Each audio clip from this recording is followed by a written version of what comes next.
Hi friends, ನಾನೀಗ ಮಾವಿನ ಹಣ್ಣು ಐಸ್ ಕ್ರೀಮ್ ಮಾಡತ್ತೇನೆ ರೀ. ಹೆಂಗೆ ಮಾಡೋದು ನೋಡೋಣ ಬರ್ರಿ. 1 ಲೀಟ್ರ್ ಹಾಲು ತೊಗೊಂಡೇನಿ ರೀ. 3 ಮಾವಿನ ಹಣ್ಣು ತೊಗೊಂಡೇನಿ. 1 ಬಟ್ಲ ಹಾಲಿನ ಪೌಡ್ರ್ ಹಾಕತ್ತೇನೆ ರೀ. ಇದ್ರಾಗ ಇನ್ನೂ ತಣ್ಣಗಿರ್ತಾಗ ಹಾಕ್ಕೋಬೇಕು. ಹಾಲೇನೋ ತಣ್ಣಗಿರ್ತಾಗ ಎಲ್ಲ ಮಿಕ್ಸ್ ಮಾಡ್ಕೋಬೇಕು ರೀ. ಇಲ್ಲಾಂದ್ರೆ ಗಂಟು ಆಗ್ತಾವವ. ಹಾಲೆಲ್ಲ ಗಂಟು ಆಗ್ತೈತೆ ರೀ. ಅದಕ್ಕಾಗಿ ಮೊದಲೆಲ್ಲ ಮಿಕ್ಸ್ ಮಾಡ್ಕೊಂಡು ಇಂಥ ಒಲೆ ಹಚ್ಬೇಕಾಗ್ತೈತಿ. 1 ಬಟ್ಲ ಸಕ್ಕರೆ ಹಾಕತ್ತೇನೆ ರೀ. ಬೇಕಾದ್ರೆ ಕಡಿಮೆ ಮಾಡ್ಕೋಬೋದು. ಎಲ್ಲ ಸರಿಯಾಗಿ ಮಿಕ್ಸ್ ಮಾಡ್ಕೋಬೇಕು ರೀ.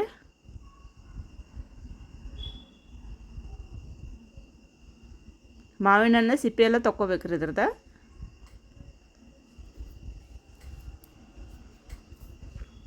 ನೋಡಿರಿ, ಸಿಪ್ಪೆ ತೊಗೊಂಡು ಅದನ್ನ ಒಳಗಿಂದ ಇದನ್ನಷ್ಟ ತೊಗೋಬೇಕು, ಗರ್ಭ ಅಷ್ಟ ತೊಗೋಬೇಕಾಗ್ತದೆ ರೀ.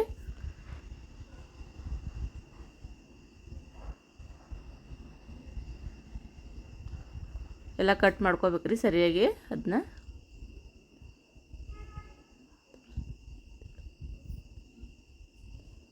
ನೋಡಿರಿ, ಎಲ್ಲ ತೆಗ್ದೀನಿ. ಹಿಂಗೆ ತಕ್ಕೋಬೇಕು, ಮಿಕ್ಸಿ ಮಾಡ್ಕೋಬೇಕಾಗ್ತೈತೆ ರೀ. ಆಮೇಲೆ ಇದನ್ನು ಈಗ ಸರಿಯಾಗಿ ಕುದಿಸ್ಕೋಬೇಕು ರೀ, ಗಟ್ಟಿ ಆಗುತ್ತಕ್ಕ.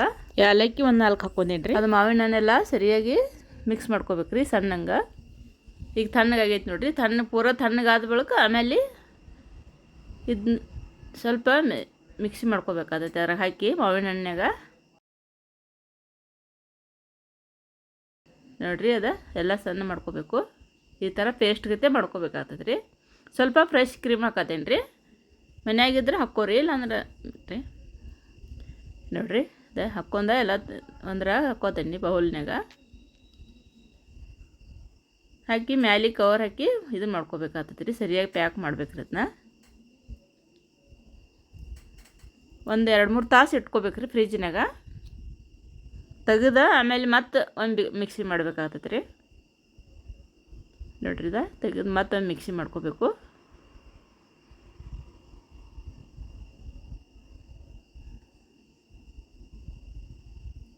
ಮಿಕ್ಸಿ ಮಾಡಿ ಮತ್ತೆ ಒಂದು ಇದು ಡಬ್ಬೆ ಹಾಕ್ಕೊಂಡು ಬೇಕಾಗ್ತದೆ ರೀ. ಮ್ಯಾಲೆ ಮಾವಿನ ಹಣ್ಣು ಸಣ್ಣ ತುಣುಕ್ ಹಾಕತ್ತೇನೆ ರೀ. ದ್ರಾಕ್ಷಿ ಸ್ವಲ್ಪ ಹಾಕತ್ತೀನಿ, ಒಣ ದ್ರಾಕ್ಷಿ ಸ್ವಲ್ಪ, ಗೋಡಂಬಿ ಹಾಕತ್ತೇನೆ ರೀ. ಬೇಕಾದ್ರೆ ಇನ್ನೂ ಯಾವುದು ಡ್ರೈ ಫ್ರೂಟ್ಸ್ ಹಾಕ್ಕೋಬೋದು ರೀ.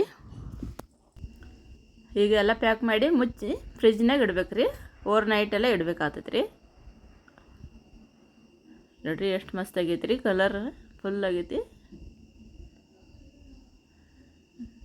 ಭಾರಿ ರುಚಿ ಆಗ್ತೈತೆ ರೀ ಮಾವಿನ ಹಣ್ಣಿನ ಐಸ್ ಕ್ರೀಮ. ನೀವು ಮಾಡ್ಕೋರಿ. ಹಂಗೆ ನನ್ನ ಚಾನಲ್ ಮಹಾದೇವಿ ಕಿಚನ್ ಸಬ್ಸ್ಕ್ರೈಬ್ ಮಾಡಿರಿ, ಶೇರ್ ಮಾಡಿರಿ, ಲೈಕ್ ಮಾಡಿರಿ. ಧನ್ಯವಾದಗಳು.